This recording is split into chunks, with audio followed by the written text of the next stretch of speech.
Assalamualaikum warahmatullahi wabarakatuh. Saya Rahma Kartika, mahasiswi Akademi Keperawatan Kendina Palembang, program studi D3 Keperawatan. Di sini saya akan menjelaskan dan mempraktikkan mengenai latihan nafas dalam dan batuk efektif. Yang pertama, saya akan menjelaskan tentang latihan nafas dalam. Definisi latihan nafas dalam adalah untuk melatih pasien melakukan nafas dalam. Tujuan dari latihan nafas dalam ini adalah pertama untuk meningkatkan kapasitas paru, kedua mencegah atelektasis.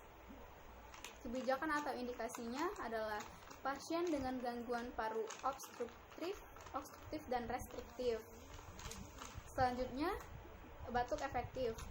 Definisi dari batuk efektif adalah latihan mengeluarkan sekret yang terakumulasi dan mengganggu di saluran nafas dengan cara dibatukan.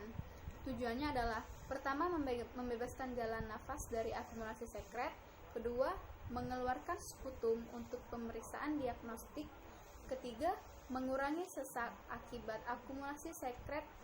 Kebijakan atau indikasi dari batuk efektif adalah 1. Klien dengan gangguan saluran nafas akibat akumulasi sekret, 2.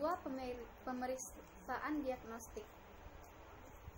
Baiklah, selanjutnya saya akan mempraktikkan kombinasi dari latihan nafas dalam dan batuk efektif.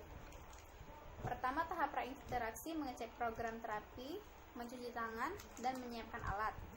Lalu, tahap orientasi memberikan salam dan menyapa nama pasien, menjelaskan tujuan dan prosedur pelaksanaan, dan menanyakan persetujuan atau kesiapan klien.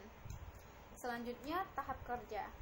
Yang pertama, kita harus menjaga privasi klien. Yang kedua, mempersiapkan klien, lalu meminta klien meletakkan satu tangan di dada dan satu tangan di abdomen seperti ini.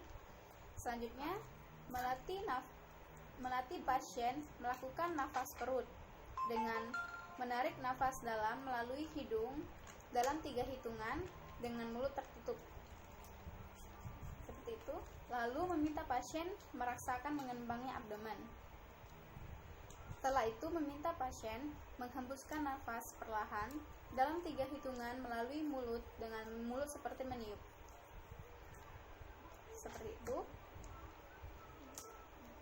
Lalu meminta pasien merasakan mengempisnya abdomen. Selanjutnya, kombinasi dengan batuk efektif. Setelah pasien menghembuskan nafas, kita memasang perlak atau bengkok di pangkuan atau di dekat mulut pasien jika pasien tidur miring. Lalu minta pasien untuk melakukan nafas dalam sebanyak 2 kali. Dan yang ketiga, melakukan inspirasi, lalu tahan nafas dan batukan dengan kuat. Lalu kita menampung lendir dalam sputum pot. Setelah selesai, rapikan pasien kembali. Terakhir, tahap terminasi, yaitu melakukan evaluasi tindakan, berpamitan dengan klien, mencuci tangan, dan mencatat kegiatan dalam lembar catatan keperawatan. Sekian video singkat saya mengenai latihan nafas dalam dan batuk efektif. Semoga bermanfaat. Saya akhiri. Wabillahi taufiq wal hidayah. Wassalamualaikum warahmatullahi wabarakatuh. Terima kasih.